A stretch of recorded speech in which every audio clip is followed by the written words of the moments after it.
My name is Janet Stackpole. I'm the Director of Information Risk, Outreach, and Disaster Recovery. And I've been with DST for about almost 6 years now, and I've been in this role for just over 8 months.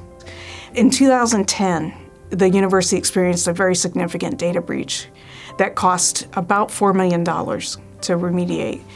And after that, the university leadership said, maybe we need to take a look at how we're doing things. And that was the impetus for starting to centralize some of the security functions, because some university colleges had resources, some didn't.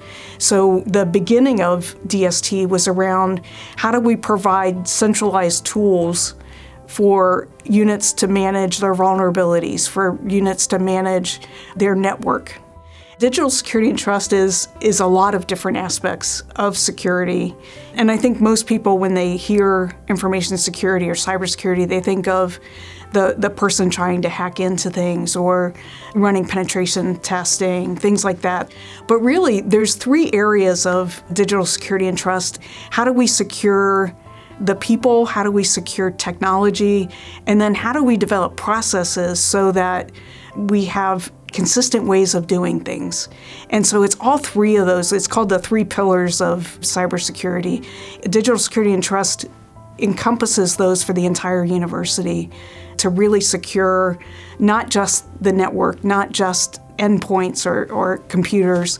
How do we protect people, and how do we develop processes so that things are done consistently around the university? So some examples of the 3 pillars: people. So that's largely what my team does. Outreach is all around security awareness, security training. And so what we focus on is how do we get good cyber hygiene? How do you not click on fish? How do you make sure that your stuff is backed up? How do you make sure that you interact securely when you're on the internet? Things like that. We do a lot of general awareness for the entire university, faculty, staff, students. The training piece is much more targeted and focused. So, for example, we're doing a training class coming up around how do you code securely? And we're bringing people across the university and showing them the tools that digital security and trust provides to be able to test their applications in order to develop a secure web app, for example. And then processes sound really boring, but they're essential. So when digital security and trust first existed, all of security was diversified.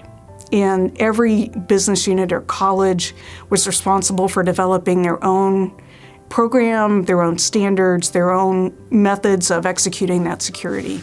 And when digital security and trust came along, we actually centralized that. And part of the processes was developing a framework or a set of standards that by which all university had to at least get to the bottom level of that, so that we all have the same benchmark of we have to be this secure in order to be able to continue to function.